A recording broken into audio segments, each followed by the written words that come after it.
Hello and welcome to another video. So this video is basically the first in a series of videos. The intended audience are basically people that want to join the hobby, that people that have no experience building drones or understanding what each part does, how to connect them, how to solder them, how to wire the different components, how to select frames or motors. It's basically for people that are newcomers to this hobby, people that want to join the hobby but they have no idea, how to build a drone. This video is dedicated for them to help them out, step by step. If you already know how to build FPV drones, then this is not for you. This is for people that have no to basic understanding and they want to start building their information. This first video is basically about frames and motors, and I wanted to start with frames. So in FPV there are multiple types of frames. So for example, you have a racing frame, you have a freestyle frame, you have a Cinewhoop. What does each frame do? What is it used for? This frame, for example, is a racing frame.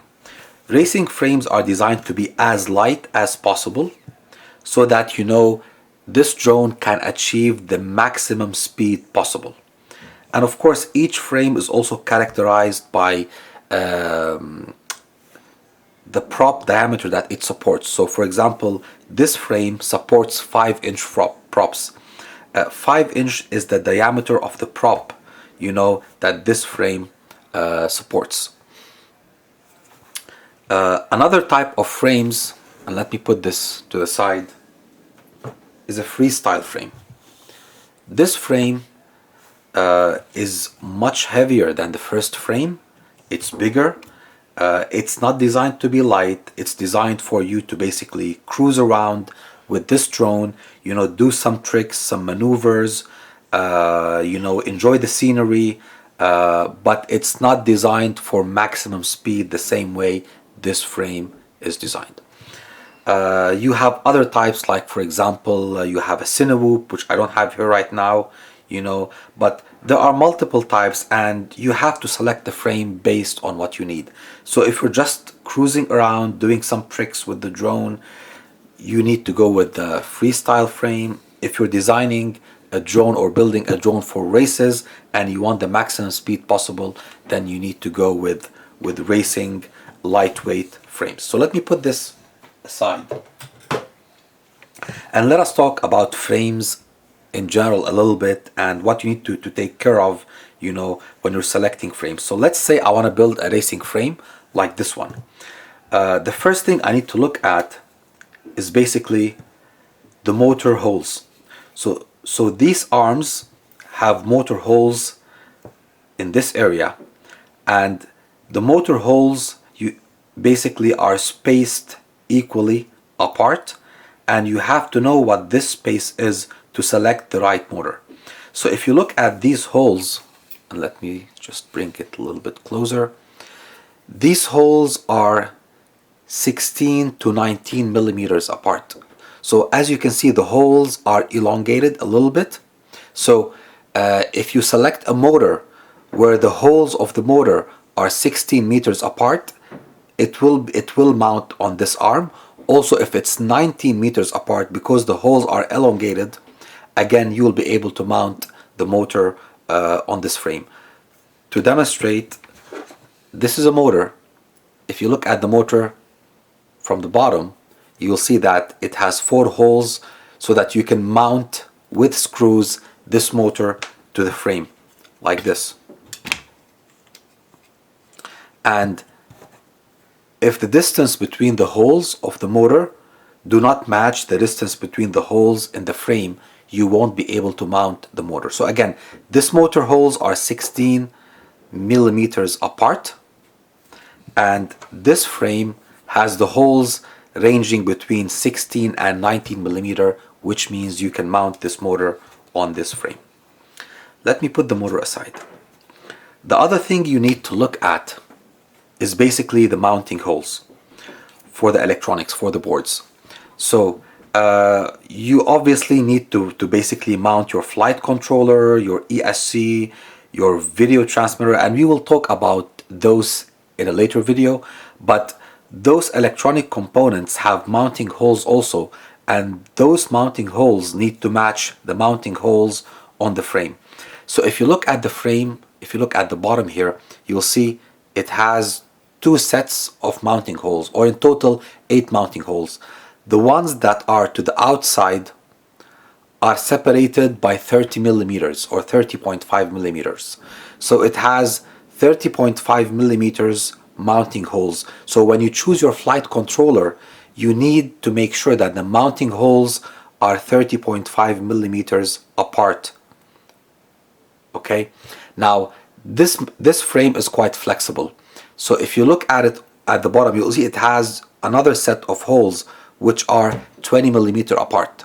So it can support two types of flight controllers: the standard, which are 30.5 millimeter apart in terms of holes, and the mini, where you will find electronic boards that are basically have 20 millimeter apart holes.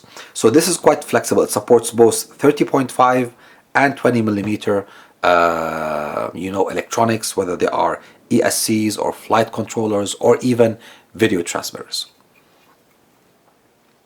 Another thing you need to look at is basically the camera mount.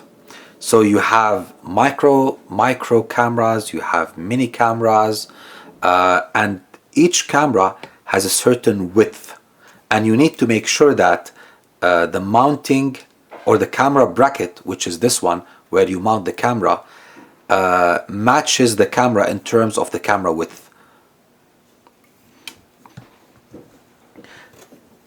Let's go a little bit to the motors and talk about the motor. So this is a typical 5-inch motor. The motor basically has two main components. It has a rotor and a stator. The stator is this part that remains fixed. So when you fix this motor to the drone, the stator here at the bottom remains fixed. And then you have this rotating part that I'm spinning right now. This rotating part is called the rotor. And we characterize a motor using a couple of different parameters. Let's start, for example, with the motor width and height. So this, for example, is a 2207 motor. What does that mean? It means that the diameter of the stator is 2.2 centimeter, or basically 22 millimeter, and it means that the height of the stator is 7 millimeter. Again, 2207 means the diameter of the stator is 22 millimeters and the height of the stator is 7 millimeters. A 2207 is typically a 5-inch drone motor. This size, which is basically depicted by the number 2207, determines the torque that this motor can put. So the bigger the motor, the more torque it can put. This is a typical motor for a 5-inch drone. It can easily spin a 5-inch prop. Obviously, the bigger the prop that you need to spin, the bigger the motor that you need. So for example, this is a 5-inch frame. If I want to go to a 6-inch or a 7-inch or even a bigger frame, then the size of the motor needs to become bigger. So this is 2207. You have a 2208, you have a 2306. You can go in, you have a 2806, as the prop that needs to be spun gets bigger, you need more torque to spin it, and hence you need a bigger motor. For our purposes now, this 5-inch frame, this is a typical motor for it. It's a 2207. It spins 5-inch props. This is basically a 2600 kV motor. And let me explain what this parameter is.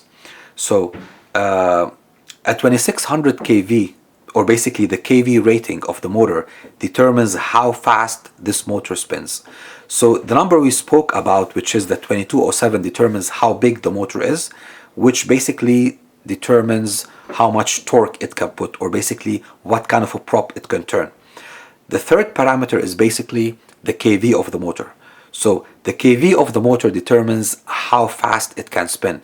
So you can have two motors of the same size, but one of them, let's say, is 2300 kV and the other one is at 2700 kV. So sorry, since both are the same size, they can put the same torque, which means they can spin the same prop, the same size prop. However, one can spin faster than the other. So the 2800 or 2600 kV can spin faster than a 2300 kV, which means you can achieve higher speeds with that motor. The only caveat is that with higher kV motors, you're going to be drawing more current at the same battery voltage. So you'll be drawing more current, but you will be getting higher speeds. So for example, for this racing drone, I would be basically selecting a 2207, which is suitable for a 5-inch, but I would be selecting a high kV motor because I want to achieve high speeds. So for example, a 2600 or even a 2800 kV motor would be a good fit for a racing drone. If you're building, like for example, a freestyle drone, a 2400 kV is good enough. So this is basically an overview of, the frames, the motors. And again, this is the first video. I'm going to be posting a second video where I will basically go through the electronics and how to wire basically the motor to the electronics, how to wire the electronics to each other, and I'll take you step by step on how to build a complete drone. Thank you very much for watching this video. If you like it, if you find this information beneficial, please subscribe and click on like. That would help a lot. Thank you very much.